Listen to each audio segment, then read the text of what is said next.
So I don't think Kathleen Stock is coming. We'll give her 5 more minutes, but we'll start the countdown. Give her 5 minutes while I have some soup.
So we have no Kathleen Stock at the moment. She has not turned up. She's refused to debate. So we do have this footage of a stick stock. So we'll see. We'll see if the stick would like to debate maybe later today. But for now, what I'll do is I'll bring a few people onto the stream. I'm going to change my own name back to Eric. That's me. And shall we bring Phoenix, Professor Phoenix, I should say. Hello. Yes, I've awarded myself a chair because it seems these days you don't have to bring in funding or students or publish a lot to get one. Just be an asshole online. So. Yeah. Well, apparently they're just handing them out these days. So it would be great if we all got one. Well, and for services to free speech as well. Yeah, services to free speech. I think we should all have honours. Probably not to Empire. We'll just give Nigel Big R all the Empire part since he really likes it. So we'll just lop the Empire off the end of all our honours and then round that up and pop it in the post bin. Yeah, Officer of the British. I don't know what. Just officers of the British. Just officers of the British. We slap them down. And so we've got a few other folks waiting in the green room, the virtual green room. So we'll start with just bring folks in one at a time. But I'm going to bring in a new guest. This is the Woke Sorcerer. Hello. Would you like to introduce yourself? So I'm the Woke Sorcerer. My name's Jo. I do actually work on the history of medieval magic, though, so it does seem actually quite a suitable name for me. Thank you for platforming me today. Yes, of course. I think I'm the first woman to be platformed on your show, Eric. Oh, that's right. That's, yes, that's a real Indeed. honor. A real honor. Normally, his beard filters out. You see, so. Well, yes, yeah, and absolutely, absolutely. That's actually related to kind of some of the things we were discussing. Was I found that when I made the announcement regarding the free speech, I always sort of assumed that we'd invite Kathleen Stock at some point. Yeah. But I did get a number of these types of comments. Beardy man is a bit cross about people criticizing the lack of freedom of speech. Those he disagrees with are quickly blocked. How free are they? Here's another one. Yeah. What do we have here? Can I suggest you debate women academics? So Jo, I do thank you for this because otherwise we would have not had anyone with skin in the game, I think. Absolutely. I wonder what it is about people thinking that this academic freedom is something to do with a kind of insistence on being heard. So you can't block someone on Twitter if they are horrible to you, or there's this kind of sort of compelled to kind of listen to people. I'm not really sure people understand what academic freedom is, but I like that they've called you a beardy man. Yeah. There's lots of comments about my beard. All of these people have blocked people that they don't like, so it's a one-way thing. It's not like they leave themselves open to any comments. All of these people, Kaufman included, block away. And that's perfect. But it's not very consistent. Yeah, I mean, it's up to people who they block, and that's part of the whole freedom thing, isn't it? I mean, this is kind of the problem that we're kind of getting to, is what do these people think that freedom is? Well, there's the photo of Eric Kaufman came up again about the lunch and the kind of, he did admit that freedom of association is a separate thing. And I feel like so much of the free speech, it's actually the freedom to listen to someone or not listen to someone that needs defending or. Yes. Why is Kathleen Stock on her Twitter feed and in the event you went to the other day, I believe she also did this, Eric, although Chatham House rules, but I mean, she did say she was going to talk about this stuff. Why is she constantly trying to silence Stonewall?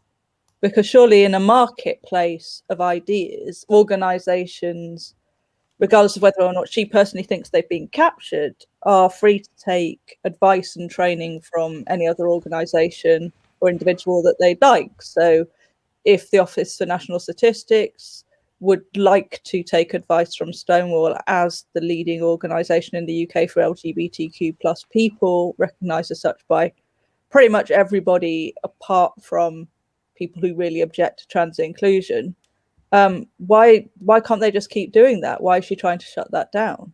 Yeah. Well, this is in reference to the event I went to that I can discuss a bit more. This was a Taylor Vintners event at the University of Buckingham. And there was a few, it was sort of like the greatest hits. It was like the free speech-a-palooza or something, where there was sort of everybody was in one room. I think you had Kathleen Stock, Eric Kaufman, Douglas Murray was there.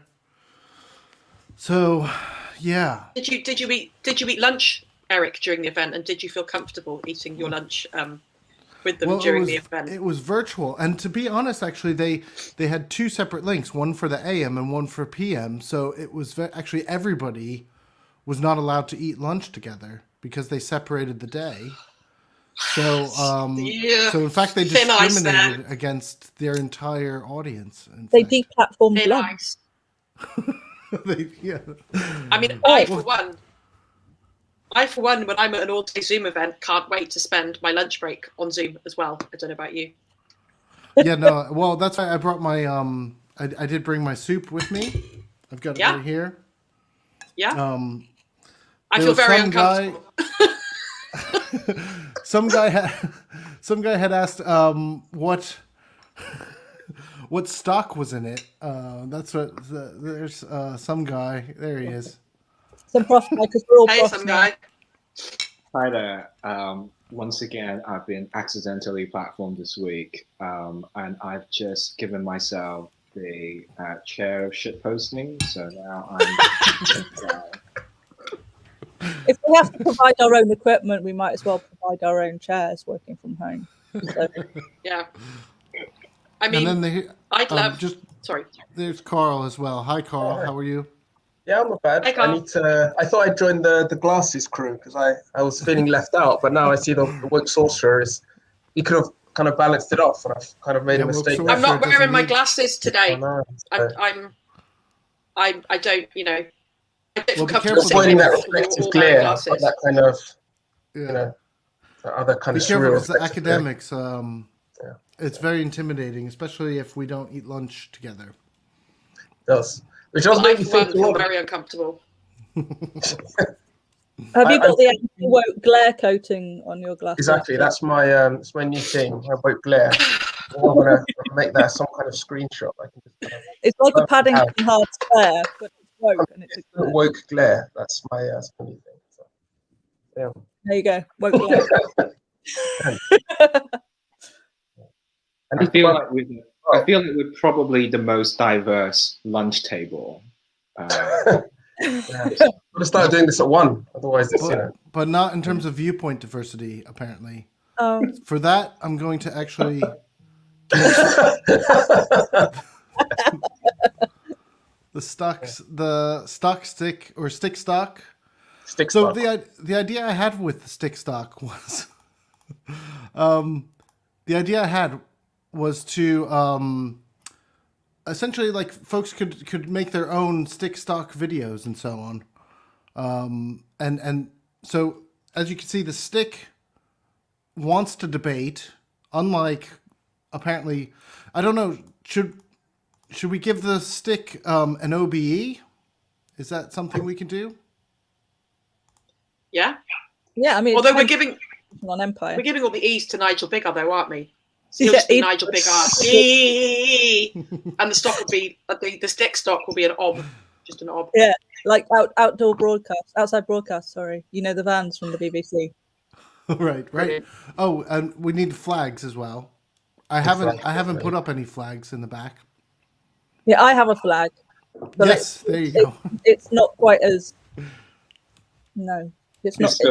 It's the wrong kind of flag thing. It is. Yeah. It is. Yeah. For viewpoint diversity, somebody should have the right kind of flag and make sure it's the right way up, because I guarantee somebody would complain. Yeah, The wrong you gotta be on it with that Union Jack. It's got to be the right way up. Not Or a you're Union. just not. It's on a boat. It's a Union flag. Come on, Yeah. Nigel. That's Would serious, have that. And look, I'm wearing my cop uniform, so Oh, yeah. by a good friend. All I've got are some leggings with the Welsh flag on. Sorry, will they do? Shall I hang them up behind me?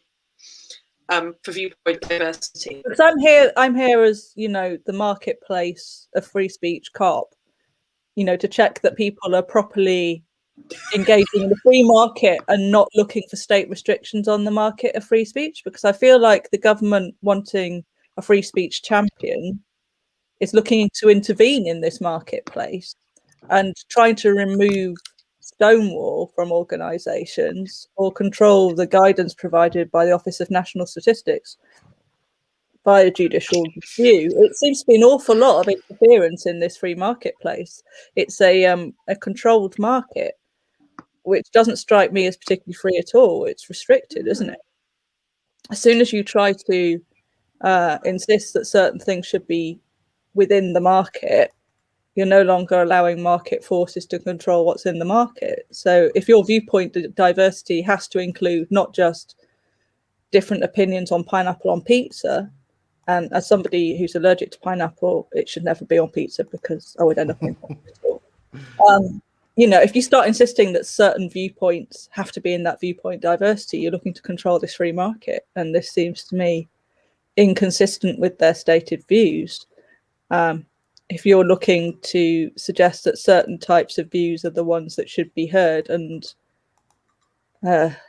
not silenced, then you're trying to intervene. And that absolutely strikes me as unlikely, because, I mean, I've tried to find out how popular some of the courses are that that these profs who are very keen on free speech, you know, lead. And I've not got replies back to FOIs yet, but anecdotal evidence from colleagues suggests that they aren't actually particularly popular teachers. And therefore like those ideas. Yeah, I mean, I think that this gets to something, because we obviously talked to Eric Kaufman last week, and I went to this event that we discussed maybe 2 weeks ago, and you know, I actually did record some of it. I know that it's supposed to be Chatham House rules, but one of the things that I was struck by was when we asked Eric Kaufman what we should do about this problem, he sort of said something vaguely about people should make better choices or something along those lines. But what he mentioned in this report, and I'm gonna just share it in the context of like fair use and journalism, because I did notice that although it was Chatham House rules, there was a stocks things were reported there. But he said that the measures are at the beginning and certainly not the full, and that we're going to have to see more of an emphasis on being placed on not just the punishment side, but the which is the hard discrimination, but that we needed to actually have this what is it, like affirmative action basically for conservative ideas. And that's kind of a plan for the next phase of this government regulation. Is he basically said racism, ethnicity, and political ideology need to become sort of there needs to be proportional representation for each of those categories. This theme, so that those, because we take affirmative action to ensure that there isn't racism, and we have things like Athena Swan for gender diversity and all that kind of thing, that we should also have some sort of affirmative action on conservative views, but it shouldn't represent the views that are in academia, because we know from the polling that most of the people in academia do not hold conservative views, it should reflect society. So we should put 52% conservative views into universities or across the board to reflect that. Is that what he's trying to say? It's utterly absurd to equate opinions with identity. The idea that this idea that you have this marketplace of ideas. Well, then I'm sorry, but if your ideas aren't very good, then they've lost in the marketplace of ideas and tough, frankly. And that's what they would say if this was left-wing people being pushed out of universities. And the idea that your political opinions are anything like someone's identity is frankly it's insulting. The idea that you're being a conservative is the same as being as your ethnic identity or your sexuality or your gender. It's just absurd. It's bizarre that they run multiple countries and that's not enough for them. So you run everything, and you've run everything for like hundreds of years, and we haven't had left-wing governments in this country for most of its history. And arguably it wasn't that left-wing when we did have left-wing parties in charge. And yet you just seem desperately insulted that your own sphere, the sphere that you've chosen to work in, hasn't reflected what you want. Like, this is bizarre. So everything is conservative except universities, but you've chosen to work in universities, so you want them to stop being conservative. That's like me deciding to join the actual police and then getting pissed off that we want to do border control and stop people for possessing drugs. I mean, those things go against like my views. My viewpoint diversity is that we should decriminalize drugs, right? And we shouldn't police borders. But it'd be a bit weird of me to go into that profession and insist that the police stop doing their job and upholding the values of the police. Yeah, I mean, Or there like is 10% of the police be people who think, no cops, no orders, ACAB cops. Like, we should insist that that's what happens post Bristol riots. That we should at least 40% of the police should be ACAB cops. And that's not radical, particularly radical, actually. No, it isn't. I mean, but we don't get much credence for that. No, it's not particularly a credible point of view. I mean, the easy solution, of course, is for Eric Kaufman to work at Margaret Thatcher University, also known as University of Buckingham. Yeah, why don't you all go and work there? They would have. I mean, you like you like it so much. Why don't you go and live there? But I mean, in a literal sense, surely a university that does platform those kind of views and where the students who attend actively want to do courses that are based in those kind of viewpoints, like why do they want to work in liberal left-wing universities? Yes, David, exactly. Yes, all history of academia has. I mean, it's not been that left-wing, has it? No, certainly not medieval studies, which I work in, which we're doing a lot of work on now to kind of bring back to something more sort of representative of society, but also to kind of give us a different picture of the Middle Ages, which is one that's much more diverse. But of course, Eric's view was that the reason why there aren't many black professors and black women professors in particular is just because they didn't really want to go into that field. Has he talked to any black women professors and kind of spoken to them about their unique struggles in getting where they are? I mean, we only had a black professor in history for the first time like 1 or 2 years ago when Olivette Martello was promoted. I don't know. Maybe spoken? Roll, have some lunch. Eric, you were muted. Well, doesn't this get to the actual? Doesn't this get to the issue of this exact issue of the marketplace of ideas versus because I mean Kaufman is basically making a libertarian argument, which is there should basically be almost a minimum of any type of kind of intervention in academic courses, although seems to be very happy for government to intervene to add more conservatives, but okay. He's openly libertarian and sort of right-wing, isn't he? Whereas people like Stock say that they're left-wing and they object to the marketization of universities. And yes. Well, and I mean, I think there's aspects that I appreciate of Kaufman's position, which is actually fairly typical of some libertarians in America, which is at least they're consistent, and he'll say something like, you should also platform a left-wing Holocaust denier or something like that, because his position is absolutist free speech. So he's at least trying to navigate this thread of like not being hypocritical or whatnot. But I feel like the gender critical position is not that at all, is it?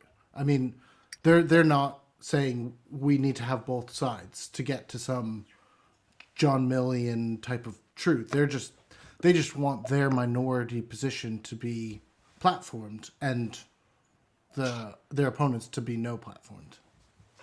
Essentially, that's it, isn't it? They Yeah. just want to be heard, and they miss a period that, we would talk about the golden age of academia and how it didn't ever really exist and blah blah blah blah, but they miss deference. They like social media for picking up fans and followers, but they don't like people answering back. They don't debate people. When Krista Peterson puts forward criticisms to Kathleen Stock, she doesn't debate Krista. She just writes a blog post where she slags her off. Yeah. Or, Alice Sullivan, another professor who is anti-trans and is friends with Stock and presented evidence to select committee with Stock and etc., called her a silly grad student. Like actually. You have to loony. That's it. It was ableist, but I mean, yeah, they have to delegitimize their opponents and not debate them. Like Judy Bindel is friends with Stock and Sullivan as well, and she always talks about the trans Taliban, woke ISIS with the blue fringes. Hello, it's blue. Hello, I kind of diet more the more people say that my viewpoint is invalid because of my hair color. Helen Lewis wrote a piece that suggested that you couldn't be taken seriously speaking to government ministers if you had blue hair and visible tattoos all over your body. I mean, I think other than children's minister, just like that, and we had a perfectly sensible conversation about JSTOR and him missing access to it. And God bless you, Rory Stewart, you're now back at Harvard and have your JSTOR access restored. His academic freedom was very important to him. It was the freedom to access journal articles without a paywall. So, but that's why I keep dyeing my hair blue, because it annoys those people. Joe. But I would say that in terms of being taken seriously in front of government, plagiarizing large parts of a report to select committees is much worse than having blue hair, because we know that report that Sullivan and Stock co-authored. Was that the Swedish study? Is that the Swedish study? No, it had that in it, but it was plagiarizing their friend, wasn't it? Kath Murray. Was it Kath Murray? I can't remember, but it was. Sorry, Blackburn McKenn's friend, Scottish. Well, can I just, because we obviously talked about Eric Kaufman last week, and just while I have this on the screen, what I wanted to, so there's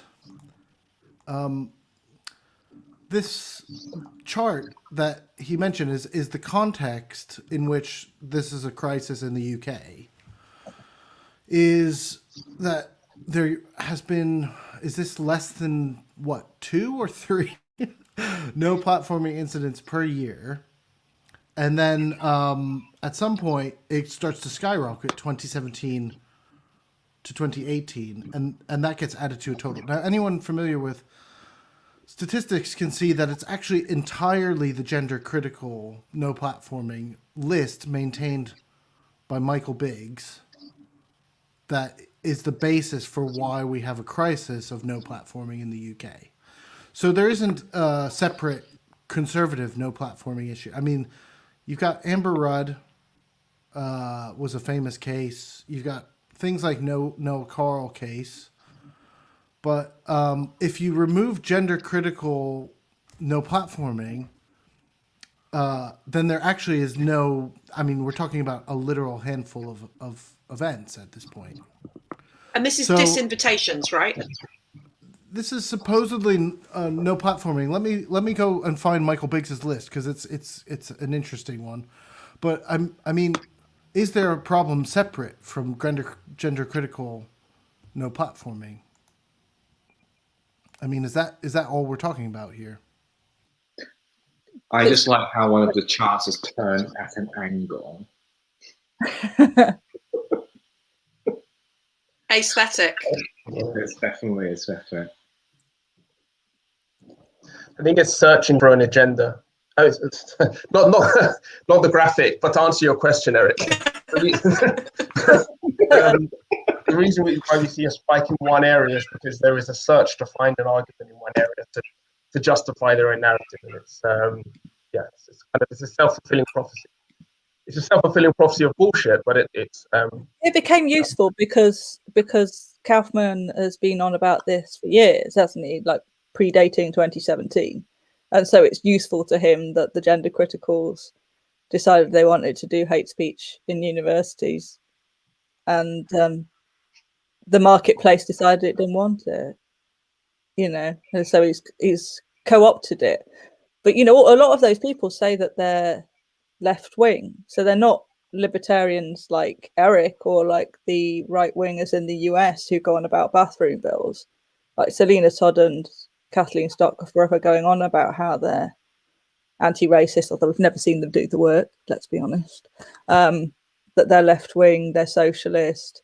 Although Kathleen started going against, I don't believe in left wing or right wing anymore recently, hasn't she? Because that's a new kind of. She also doesn't like the Equality Act for disabled students.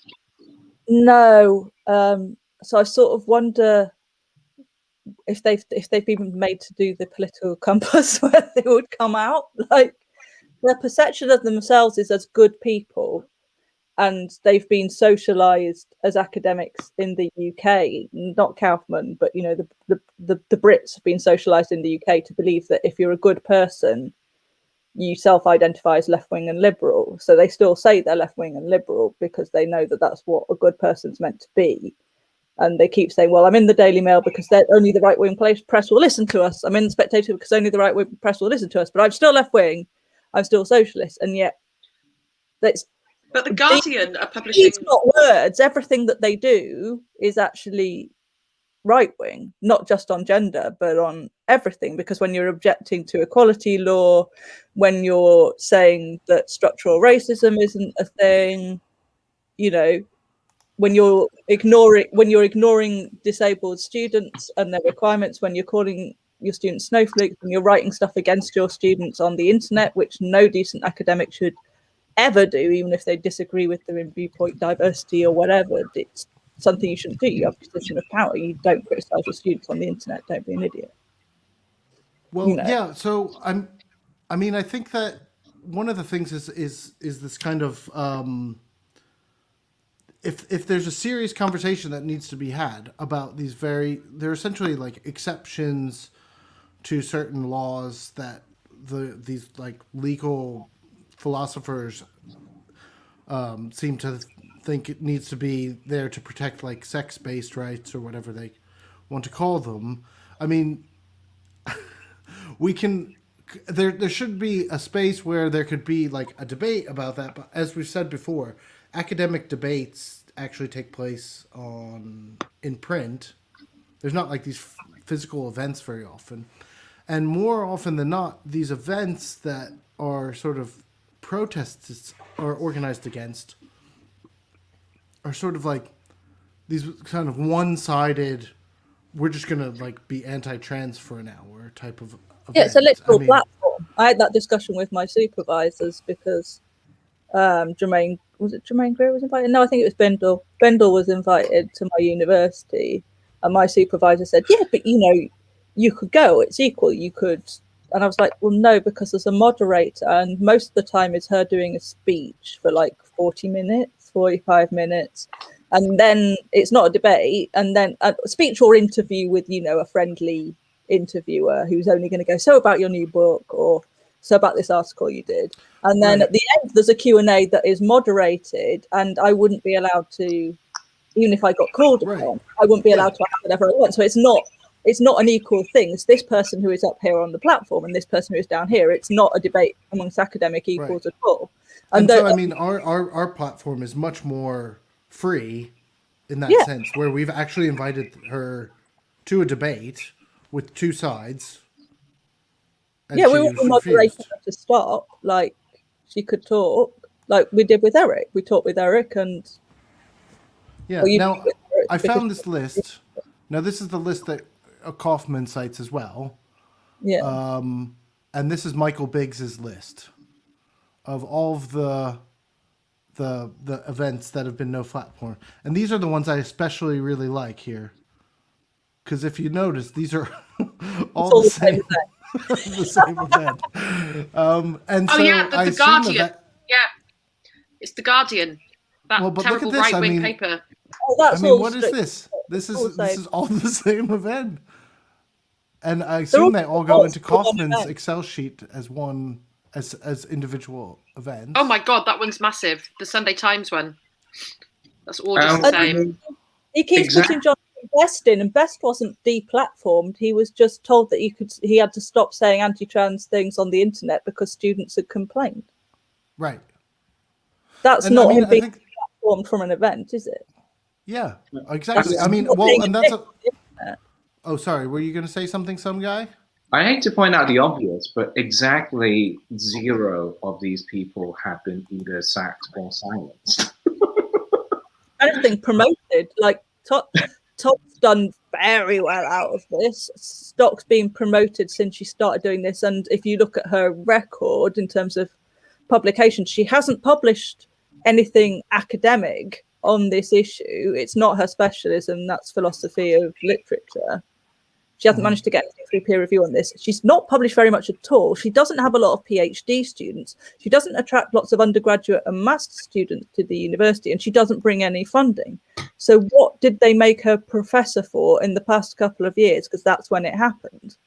If it wasn't just Professor Well, Princeton just was it posted- as for a conservative academic? As a precariously employed academic who's never had any paid research time, there's so much I could do with that time if I also didn't have much teaching. So I find that incredible. I think I've published more in the past couple of years than she has. Well, there's about to be the new book, I guess, Material Girl. Bruh. Trade And- book. I wonder if she'll double weight it for the ref, or whether it'll just actually not be academically rigorous enough for that. Well, and there was this. I'm going to try and track down because she was also at the event on Friday that I went to. I'm going to try and track down the relationship between her philosophy of literature and her position is not insubstantial, is it? No, because her thing is all about authorial intent, isn't it? And authorial intent is all that matters in literature, and not your interpretation.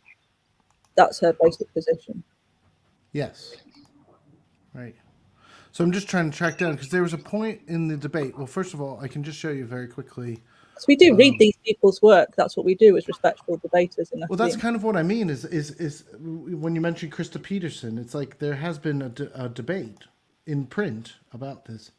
So I don't know if you can see this now, but this is you can see my question. I've invited her to debate, so this is very much official. That why He's just doing the sales pitch for the book. There. yeah, the sales pitch for the book. But there's a point at which someone in the audience said, is it because no one knows what gender means? And then she sort of says, well, gender means so many different things, it's impossible to have any theory of gender. And it's just kind of like, There's been a lot of what other academic field has those standards that you need like a single definition of I mean, things? they don't- But it seems like that's her philosophy of literature, isn't it? right. So you need to have one top-down definition of literature, which is why they're also obsessed with adult human female, I guess, because adult human female became a thing a few years ago through Gender Recognition Act consultation, which is where a lot of them got into this, fandom. And Posey Parker, which is Kelly J. Keane, she stopped using the minstrel bit. I don't know if, like Graham Linehan, her husband's gone off her. It seems to split up a lot of marriages, just gender critical activism. But Kelly J, anyway, Posey Parker, has a company called Standing for Women, and she produces merchandise and crowdfunds money for billboards that have the dictionary definition of woman. I'm not sure what dictionary it's from, because I don't think the OEB just let you stick their stuff on merchandise without paying them something for the license. So it might just be some internet dictionary, but it goes woman, adult, human, female. She's done some other ones for male and trans woman and stuff like that as well, but you know, they're not quite as popular. That's like her main brand. She's done some I love JKR, JK Rowling, I love Joanna Cherry, you know, anybody who supports them. But they're all obsessed with these kind of phrases that only kind of became a big thing a few years ago. So adult, human, female, from some version of the dictionary, which they never reference. Sex-based rights, which first got mentioned in Hansard around this time last year by Joanna Cherry, wasn't a thing in this country before that. And the references to it in previous citations online are nothing to do with asserting women's rights against trans people, which is what they're using it for now. Transing children. Transing only became a word as of October 2018. I did some research on that. They've all got these little shibboleth terms. So they really want to lock down this terminology. When Fair Play for Women, which Stock has promoted, did their judicial review, which concluded last week on the ONS guidance for the census, which they crowdfunded and spent £100,000 on this, by the way, to change guidance for something that most people will not read the guidance, because they want to define sex in law.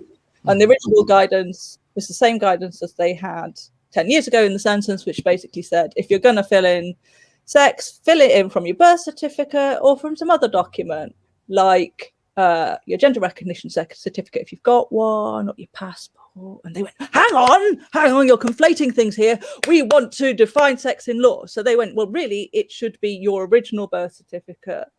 And we want it to say original birth certificate, because if you get a gender recognition certificate, which nobody legally can ever ask to see, by the way, so you don't know if somebody's got one, that the only reason to get one is to change your birth certificate so you can get married or die and be recorded as the right sex, which is why most people don't bother doing it, because they're not that bothered about marriage, and death is a long way away for them. You know, a lot of older trans people get them when they kind of realize that they might be buried, recorded as the sex they were assigned at birth. So you can change a passport just with a letter from your doctor or gender expert saying you intend to live in your new gender for the rest of your life. You don't need to have legally changed sex. And they objected to this being in the guidance. They were like, this document shouldn't be here. It should just be a legal sex. And by the way, we want to get rid of legal sex as a thing. We just want it to be. But they spent $100,000 on that. Most people just not to care. But that's their shtick, the gender critical. They want to lock down a legal meaning of sex. Say gender should not exist because they don't think it should, and because you can't pin down a gender, you can't pin down an easy definition like adult, human, female on it. Well, but the thing I'm a bit confused by is kind of why they think just being, to my mind, just being civil and polite to other people is sort of like this horrible, like.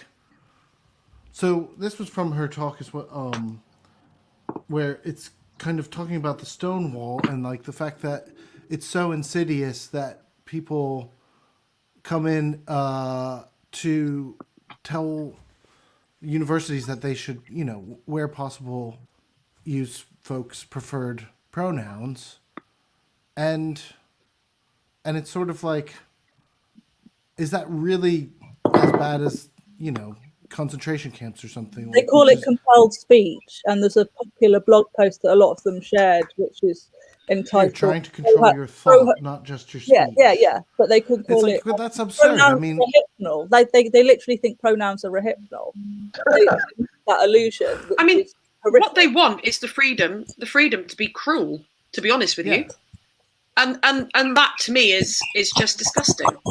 You should. The bare minimum you can do is to treat people with respect. And if they say that their pronouns are what they are, or if they say, you know, my name's Trevor, but I prefer to be called Robert, whatever it is, like, how difficult is it to just respect that? and that's Yeah. what really upsets me is this It feels cruelty. like they'd to be one drop. honest. It feels like they'd one drop rule on people of color as well. Just like, oh no, you can't say you're black because we need to know like how black you are.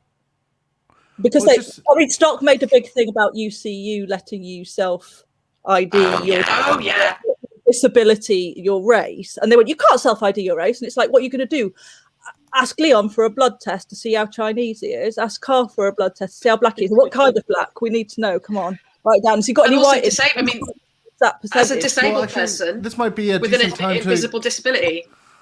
This might be you a know? decent time to. Does anyone have access to that Charlie Hebdo interview? Oh God! Yeah. There's a Roll sort of up, roll up.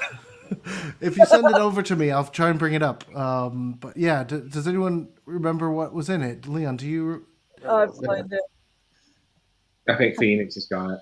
Oh, Phoenix Yeah, has it. I think the image is enough. The images were Okay. enough for me. Oh, now we have to seriously like trigger warning. I don't even know if this is allowed on YouTube actually. The Charlie Hebdo interview. So I'm going to go over there very quickly to show Yes, to this show is you. These so are it's the. very offensive imagery, but warning: when the interview has more and they're worse. And at least it's in French. So if you don't speak French,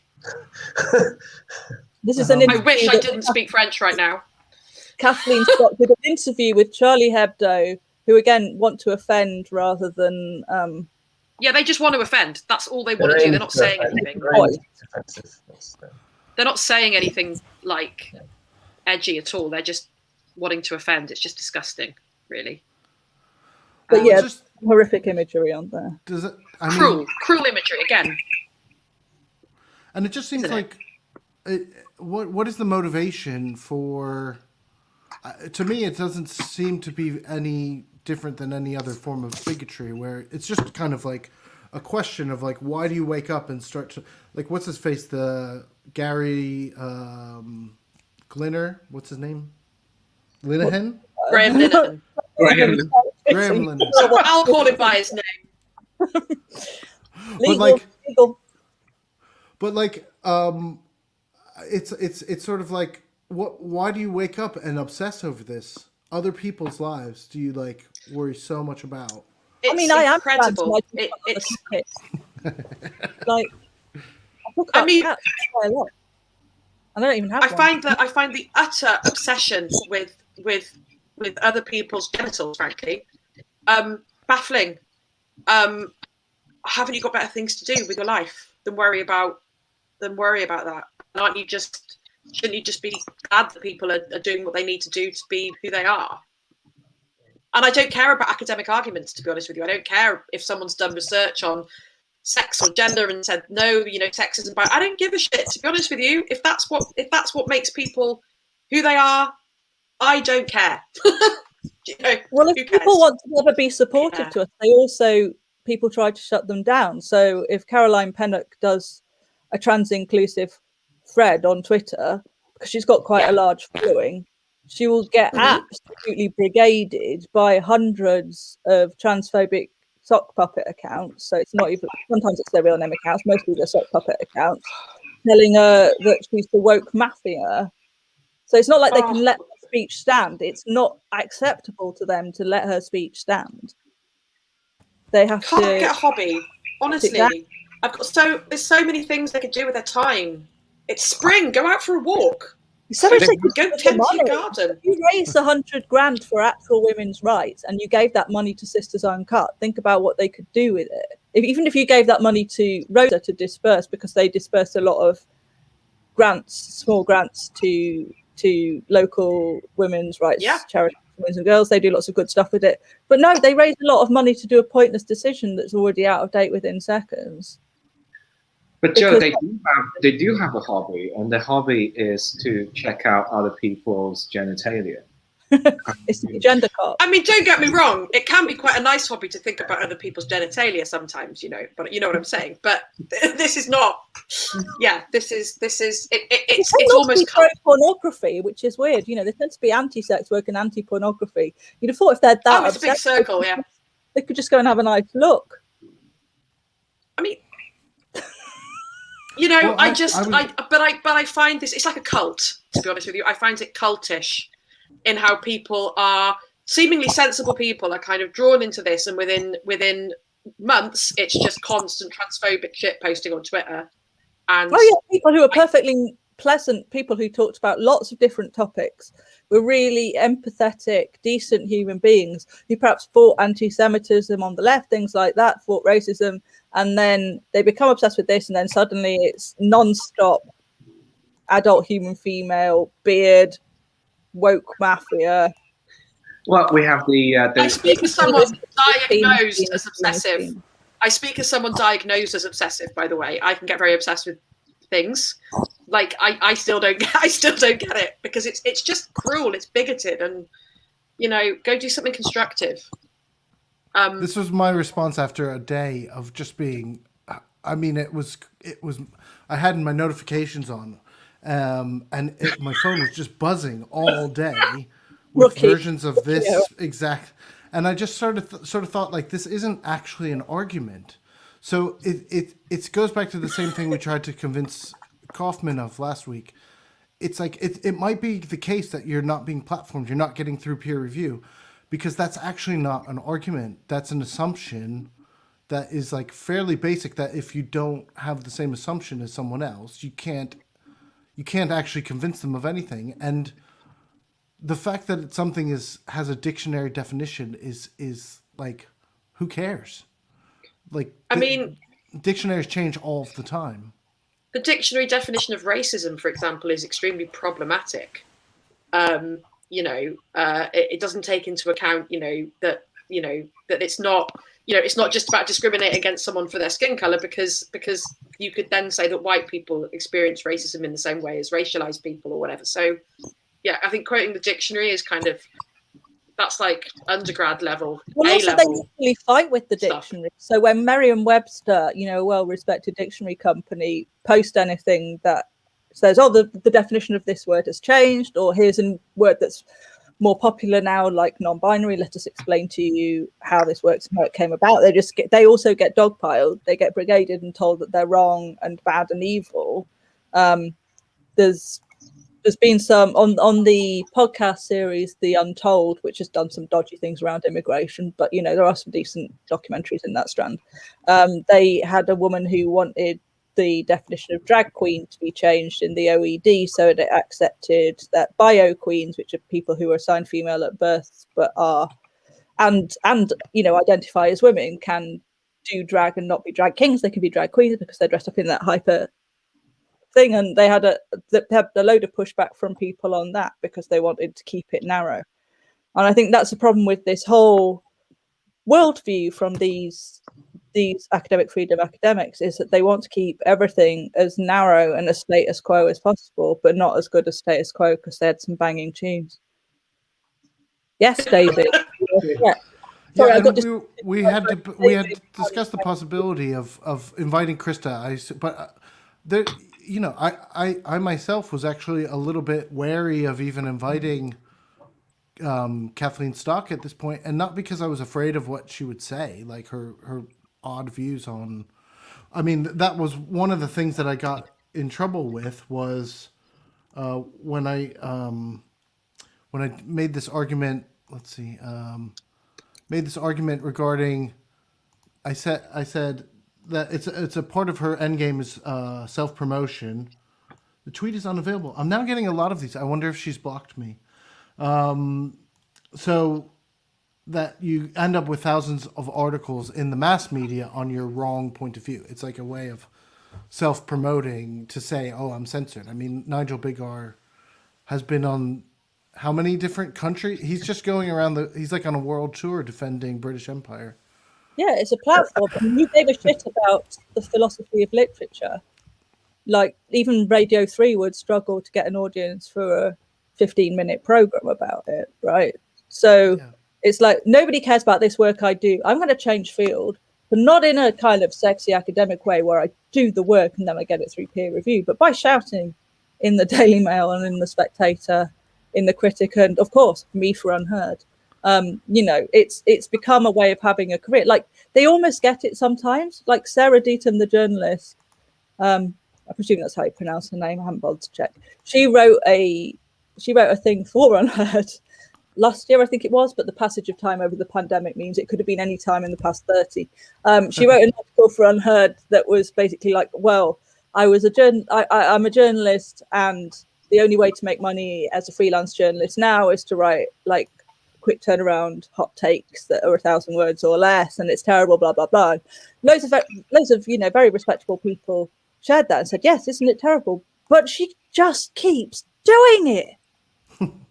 Like, she wrote one for the Sunday Times yesterday that was all about Sisters Uncut being Bolsheviks. And that's right. That was Yes, horrible. I did That see was that. absolutely horrible. She also did that thing about a cleaner. Do you remember? She wouldn't pay her cleaner during lockdown. And she's not an academic, but so we should sort of stay away from her in general. But the point is, she almost realised that it was a grift to do it, but is still doing it. Yeah. And the academics have taken exactly the same path. You know, they know that being respected as an academic is about work over years and other people building on your work and you building on their work. And it's difficult, but that you make your arguments and you base it on data, Evidence, and you base it on theory, other people's work and theory, and you develop ideas over time. And it's like, oh, I'm not happy with that. I want a shortcut to prof. Right. I'll do this. I want a shortcut to having a full-time job at a think tank. Well, or having 100,000 followers or something. And that was one Or of the an big OBE. arguments. Was that it's a kind of clickbait academia. Yeah, where they pretend to not understand the complexity of issues. Yeah, so burger. Yeah, I mean, this whole thing about wanting these kind of clearly defined definitions, they know that the world is not like that, and these definitions, even if at one point in time they were clearly defined incorrectly, that they will change and they are fluid, and that's the world that we live in, that we encounter every day. But there's this kind of false notion that actually they're searching for something that they don't actually really care about. It just gives them a platform to then claim that they're being deplatformed. And I think the reason why it incenses me so much is because they are academics. So essentially they know better, but they're kind of pandering to the idea. It's like, well, I'm just looking for simplicity. It's like, well, no, you're not. It's so frustrating because with Deaton, to a certain extent, she's in a trap of her own making, in that it is hard to be a freelance journalist at the moment. It is easier to get hot takes published than anything else. I know I pitch longer stuff. It's really difficult. So she doesn't have to be hateful, but I mean, she's painted herself into that corner. But as an academic, you have choices. You do not have to do. I just keep thinking about those photos of Nigel Biggar in that quad where he's getting closer and closer and further and further away. And it's that same picture of him in his tank top, crossing his arms, and it's the same article that accompanies pretty much these photos every single time, and that's precisely what we're talking about here, isn't it? Well, yeah, we'll have to think sometime we're going to have to think about Empire. Nigel Stock O.B.E. We'll have to think about what it is about the media. Why does the media love this idea of these intolerant academics? Because if anything, I find most academics are, if they have a fault, it's being a little bit boring, I guess. Like, it's not like we're constantly doing this, like, shouting at everyone. Even students are not. No, like, that's if anything, what Eric Kaufman's data shows. It's like these events don't happen. So he has to invent this iceberg theory of, like, all of these people not eating lunch with each other is actually discrimination on a level of, like, I'm sorry, I do need to add this one thing that I did hear on Friday, which was he said that the government intervention is necessary in the same way that the U.S. government intervening on civil rights schools in the 1960s is. Oh my God, that is so awful. That is disgusting. No, I mean, he said that that's what government needs to do, because sometimes government needs to intervene to protect other people's freedom. So he is making a direct equivalence between American civil rights struggles, gender and feminist liberation, and then political conservatives need to be. I have the sense he's talking about affirmative action. He wants to have hiring decisions be made so that you can prioritize conservatives to get viewpoint diversity.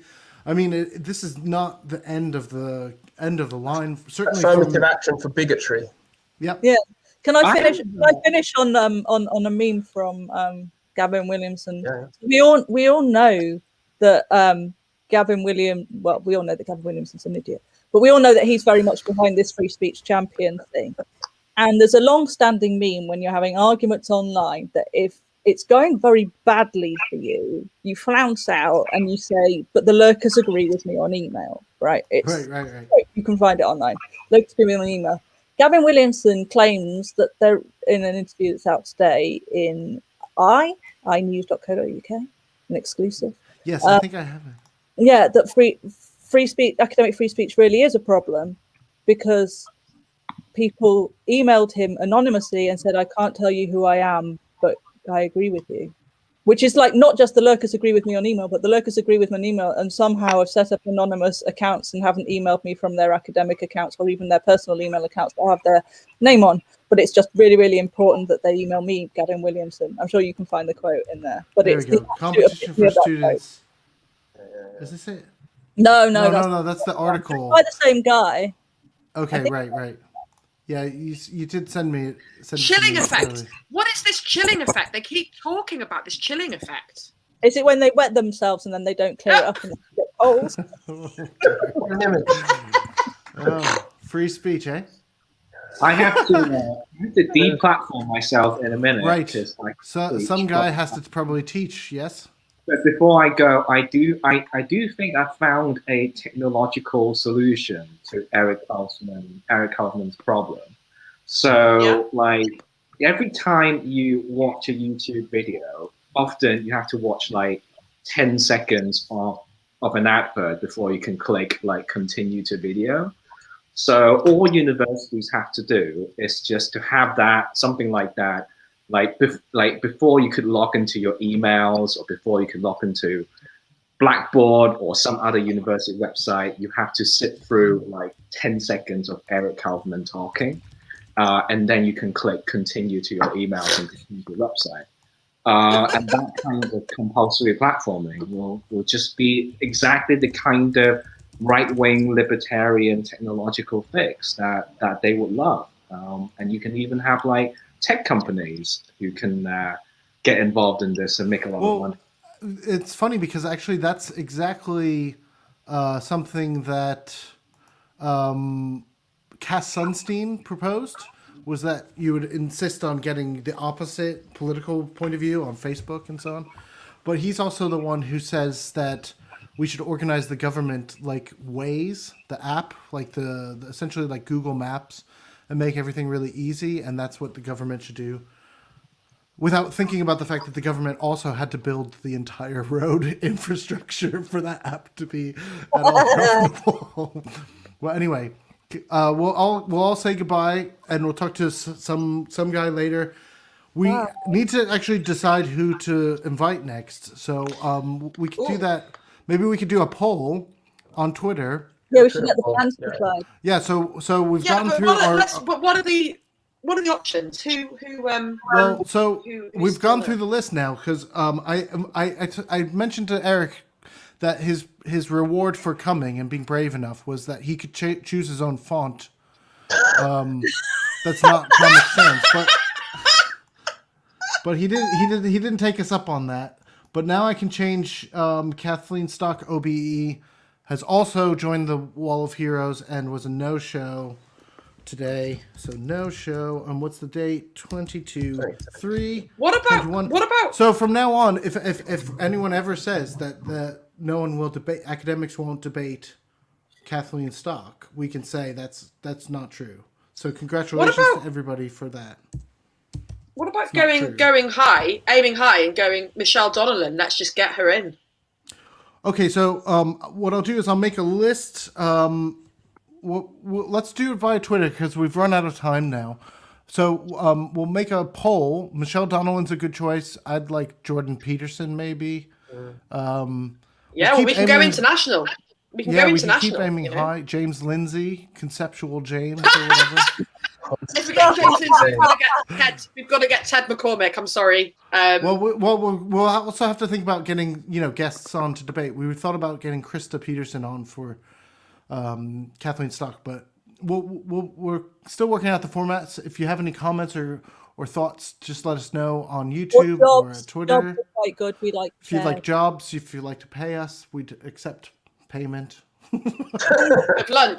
You have to eat lunch with us, but you have to provide the lunch. Yes, we'll take free lunches. Yes, but that's probably going to do it for today. So I'll just run ourselves out with. I think we can do the full outro. The only one who can't say what he thinks is the one